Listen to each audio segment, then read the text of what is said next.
The cold metal corridors of the Centauri diplomatic station hummed with tension. Jay Park, a 7-year-old boy with curious brown eyes and a small backpack decorated with space shuttle stickers, walked carefully beside his parents.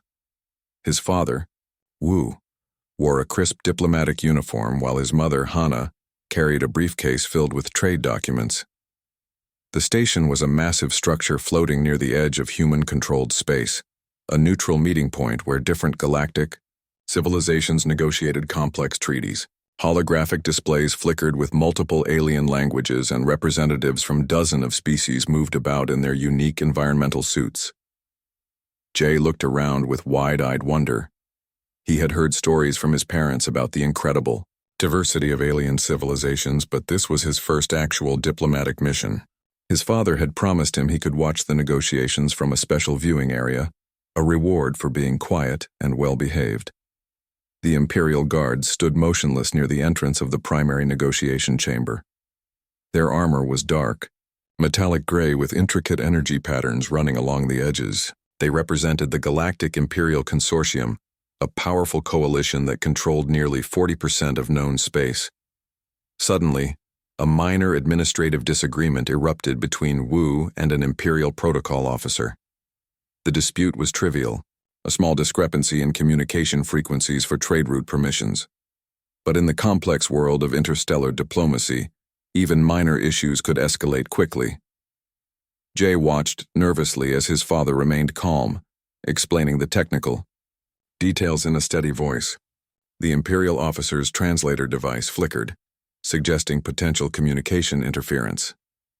Tension grew in the corridor, with other diplomats subtly moving away from the developing conflict. Without warning, the Imperial Guard nearest to Jay shifted his energy weapon. The movement was quick, precise, and utterly unexpected. A burst of plasma energy erupted from the weapon, cutting through the diplomatic corridor with devastating precision. The plasma bolt was not aimed at Wu or Hana.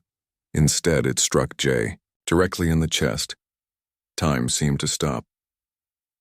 Jay's small body was thrown backward, hitting the polished metal wall with a sickening thud. His space shuttle backpack smoldered, the colorful stickers turning to ash. Blood and plasma created a horrifying pattern on the diplomatic station's pristine floor. Hana's scream echoed through the corridor. It was a sound of pure, unbridled, maternal anguish. A cry that would be recorded and transmitted across human communication networks within minutes. Wu dropped to his knees, holding his son's lifeless body. The Imperial Guard who fired the shot remained motionless, showing no sign of emotion or regret.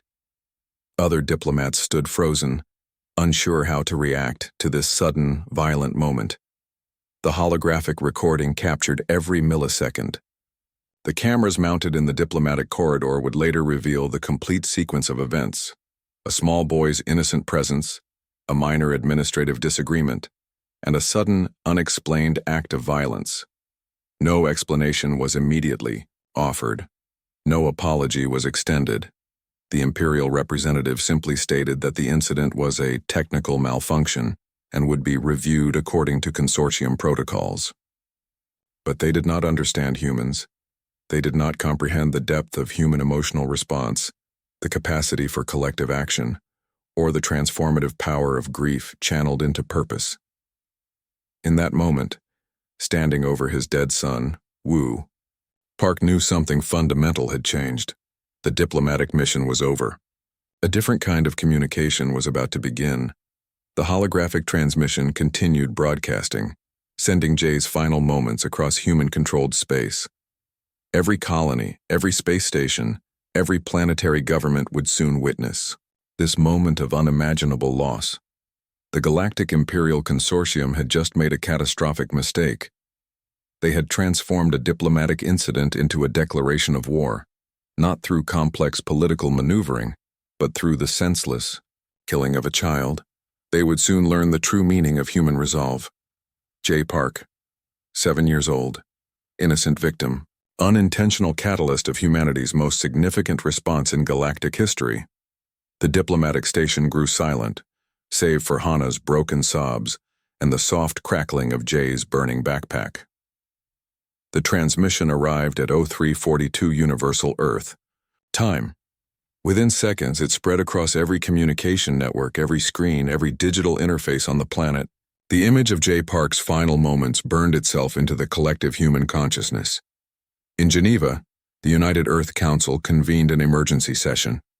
Representatives from every continent gathered, their faces reflecting a mixture of shock, anger, and something deeper, a cold, calculated rage. The room was silent except for the soft hum of communication devices and the occasional shuffle of digital documents. Sung Kim, the lead Earth Defense Coordinator, played the holographic recording. No one spoke. No one needed to. The evidence was clear and devastating. Across the planet, something extraordinary began to happen. Industrial complexes that moments before were producing consumer goods, medical equipment, and civilian technology started to transform. Massive robotic systems recalibrated. Assembly lines shifted. Entire factories began repurposing themselves with lightning speed. In the lunar shipyards, massive construction bays that had been producing exploration vessels now began designing war machines. Martian industrial complexes, once focused on terraforming and colony expansion, converted their entire output to military production. Orbital stations around Earth started manufacturing components for what would become the largest military fleet in human history. Quantum AI systems, previously used for complex scientific research and economic modeling, now calculated military strategies with unprecedented speed and precision. These artificial intelligence networks began designing weapons that would make current galactic military technology look primitive. Every human resource was being mobilized. Universities redirected research funding. Technology companies merged their most advanced projects. Even entertainment and media industries started producing content that would boost human morale and unity. The global population responded with a unity never before seen. Social media platforms, typically divided by regional and cultural differences, now showed a single, unified message. People who had previously argued about minor political differences now stood together, their collective purpose crystal clear. Manufacturing. Centers in China, India, Brazil, the United States, and dozens of other countries began working in perfect synchronization. Shifts that normally took months were completed in days. Production lines that typically created consumer electronics now produced advanced weapon systems. Space elevators, previously used for civilian cargo transport, now moved military-grade materials into orbit at unprecedented speeds. Massive energy. Generators ramped up production, creating power sources that could support an enormous military fleet. The economic impact was immediate and total. Global stock markets shifted. Currency values transformed. Every financial system adjusted to support the massive military mobilization. Military veterans who had been retired were called back. Young professionals from every background began intense training programs. Universities suspended normal operations, converting campuses into rapid military training centers. Genetic engineering labs started developing enhanced human capabilities. Medical research facilities redirected their work toward creating soldiers with improved physical and mental capabilities. Communication networks tracked the movement of every resource. Nothing was wasted. Every component, every piece of technology was evaluated for its potential military use. The Galactic Imperial Consortium had made a critical mistake. They believed humans were divided, inefficient, and emotionally volatile. They did not understand that when truly united, humanity could transform itself faster and more completely than any known civilization in galactic history. Sung Kim looked at the holographic display showing global production rates. In less than 72 hours, humanity had redirected over 80% of its total industrial capacity toward military production. The numbers were beyond anything the galaxy had ever witnessed. "We are ready," he said quietly to the assembled council members. No further explanation was needed. The message was clear. Humanity would respond, and that response would be total, complete, and absolutely devastating. The industrial transformation continued. The weapons were being built. The fleet was taking shape. The first Dreadnought emerged from the lunar construction bay, precisely 17 days after J. Park's death. It was massive, a kilometer-long vessel that looked more like a moving city than a traditional spaceship. Weapons systems bristled along its hull, each component a testament to human engineering and rage. They called the first ship Jay's Promise. Its hull was painted with a small space shuttle sticker, matching the one on the backpack of the child who started this journey. Engineers and workers who built the ship shared a silent understanding. This was more than a weapon. This was a memorial. Within weeks, the construction accelerated beyond any known technological capability. Shipyards worked around the clock, quantum AI systems calculating and designing with impossible precision.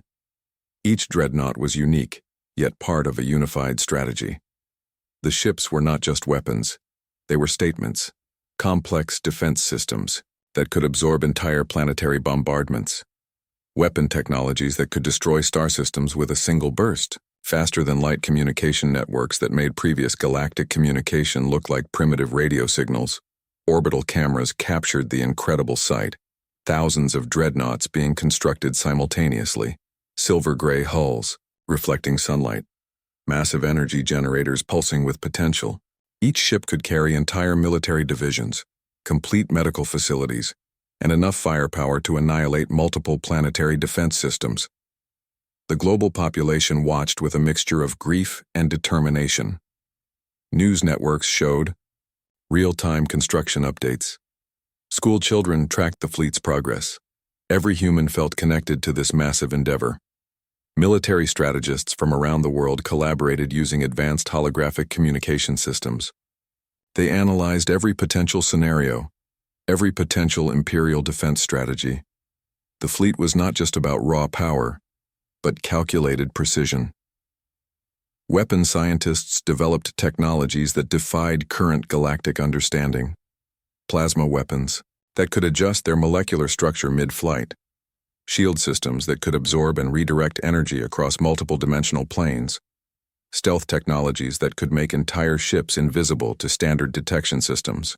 Each dreadnought was named after a child, a reminder of the innocent life that sparked this response. Michael's fury, Elena's resolve, Carlos's vengeance, each name a personal story, each ship a promise of protection. The Imperial listening posts began detecting the massive construction. Their initial reports were dismissed as impossible. How could a single species produce such a massive fleet in such a short time? The numbers did not make sense, but the numbers were real. 100,000 dreadnoughts, each one capable of destroying entire planetary systems, each one a product of human grief, technological innovation, and absolute determination. Military training programs worked around the clock. Soldiers were prepared not just physically, but psychologically. They understood this was more than a typical military engagement. This was a statement about human resilience. Genetic enhancement programs created soldiers with improved reflexes, enhanced cognitive abilities, and extraordinary physical capabilities. They were not just fighting for territory or resources. They were fighting for something more profound, a message that would echo through galactic civilization. The fleet continued to grow. Massive energy generators powered up, communication networks synchronized. Every human resource was now focused on a single objective. Wu Park, the father who lost his son, was offered a leadership position in the military response team. He accepted without hesitation. His eyes, once filled with diplomatic calm, now burned with a quiet, controlled fury. As the 500,000th dreadnought completed construction, a global ceremony was held. No speeches were made. No dramatic declarations were needed. The fleet itself was the message. The Galactic Imperial Consortium would soon understand the true meaning of human resolve. 500,000 dreadnoughts dropped out of faster-than-light travel simultaneously. No communication, no warning. Just cold, calculated precision. Imperial monitoring stations didn't even have time to process what was happening. Wu Park stood on the bridge of Jay's Promise, his hands steady, his eyes focused. The holographic displays showed multiple Imperial core worlds, each a potential target. The strategy was simple: total, complete destruction. The first wave of attacks targeted communication. Infrastructure. Quantum disruption weapons silenced entire planetary defense networks in milliseconds. Imperial communication channels went dark. Backup systems failed before they could even activate. Plasma weapons fired with impossible accuracy. Each burst, calculated by advanced AI systems to maximize destruction while minimizing unnecessary damage. Entire military bases disappeared. Orbital defense platforms crumbled like paper structures. Imperial military commanders watched in total disbelief. Their sophisticated defense systems, developed over thousands of years, became useless against human technology. Shields that could resist traditional weapons simply dissolved under the advanced human assault. The most terrifying aspect was the precision. Humans weren't just destroying. They were systematically dismantling Imperial military capability with surgical accuracy. Weapon factories, communication centers, strategic command posts, all vanished without warning. On the primary Imperial capital world, government buildings disappeared in silent explosions. No dramatic fireballs, just precise energy bursts that turned complex structures into dust. The Imperial leadership had no time to evacuate, no time to respond. Soldiers on Jay's promise worked with machine-like efficiency. No celebration, no emotional outbursts. Just cold, professional execution of a calculated plan. Each crew member understood the mission's significance. Quantum communication networks allowed perfect coordination between dreadnoughts. They moved, like a single organism, anticipating each other's movements, covering potential escape routes, blocking Imperial retreat paths. Imperial military vessels that attempted counterattacks were neutralized before they could complete weapon charging sequences. Human technology was generations ahead. The gap was so significant it almost seemed unfair. Planetary defense systems, once considered invincible, became nothing more than decorative structures. Advanced shield generators failed instantly. Weapon platforms collapsed without firing a single shot. Wu Park watched the holographic displays. Each destroyed target represented a piece of justice for his son. Not revenge. Something more profound. A message that would echo through galactic civilization. The first strike lasted exactly 47 minutes. When human dreadnoughts completed their initial assault, entire Imperial military infrastructures had been completely eliminated. No dramatic explosions, no prolonged battles. Just precise, total destruction. Communication channels remained silent. The Imperial leadership had been completely neutralized. No survivors, no potential counterattack. Advanced human stealth technologies ensured that no transmission could be sent describing the attack. The Imperial civilization would wake up to a new reality. Their entire military capability erased in less than an hour. Medical facilities on human dreadnoughts were prepared. Not for human casualties, there were none, but to provide humanitarian support to civilian populations inadvertently affected by the strike. The quantum AI systems controlling the fleet continued calculating. Potential response scenarios, potential diplomatic outcomes, every potential. Imperial reaction was already anticipated and prepared for. As the dreadnoughts began repositioning, a small holographic image of Jay Park appeared briefly on multiple bridge displays. A reminder, a symbol. The reason for this entire operation. Wu Park allowed himself a single moment. A deep breath. A quiet acknowledgement of what had just occurred. The first strike was complete. The message was sent. Humanity would no longer be considered a weak, divided species to be casually dismissed. Diplomatic channels across the galaxy waited. No Imperial representatives responded. No traditional communication protocols were followed. The human fleet remained in position, watching, waiting.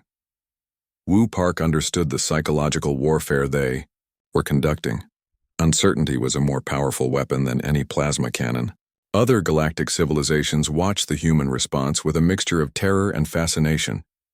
Within 72 hours, representatives from multiple alien civilizations requested communication with human leadership. They didn't demand. They requested. The power dynamic had fundamentally shifted. The United Earth Council selected Wu Park as the primary negotiator. His diplomatic background, combined with his personal loss, made him the perfect representative. He would write the new rules of galactic interaction. The terms were simple and absolute. Any civilization threatening human life would face complete destruction. No warnings, no negotiations, immediate and total elimination.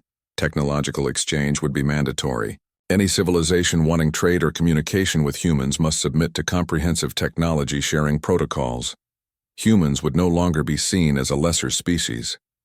Genetic records of the J. Park incident would be maintained in every galactic communication network, a permanent reminder of what happened when humanity was provoked. Military bases would be established on strategic planetary systems, not for conquest, but for protection. A clear message that human territory was now sacred and inviolable. The quantum AI systems that guided the human fleet began analyzing potential long-term galactic stability scenarios. They calculated diplomatic strategies with mathematical precision, removing emotional variables while maintaining core human values. Alien civilizations that had previously marginalized humans now approached with genuine respect. Trading agreements were rewritten. Technological barriers collapsed. Human innovation became the new standard of galactic development. Educational exchanges were mandated. Young representatives from different species would study human history, understanding the depth of human emotional and technological capacity. The story of J. Park would be taught as a pivotal moment in galactic relations. Wu Park stood before the United Galactic Council, his presentation simple and direct. No dramatic speeches, no emotional outbursts, just clear, calculated statements about human expectations and capabilities. "We are not seeking revenge," he said. "We are establishing respect." The message was clear. Humanity would no longer be a passive participant in galactic politics. They would be architects of a new universal understanding. Military technologies developed during the imperial conflict were gradually shared with peaceful civilizations, not as weapons but as tools of protection and development. Human scientists viewed technology as a means of solving complex universal challenges. Space exploration programs were redesigned. Human colonies began expanding with unprecedented speed and precision. Terraform technologies developed during the conflict now allowed rapid planetary adaptation. The economic impact was global. Human companies became leaders in advanced technological development. Investment poured in from every known civilization. The humans who were once considered technological novices were now seen as innovative masters. Medical research accelerated. Technologies developed to enhance human soldiers now became tools for universal health care. Genetic treatments that could cure previously impossible diseases became standard.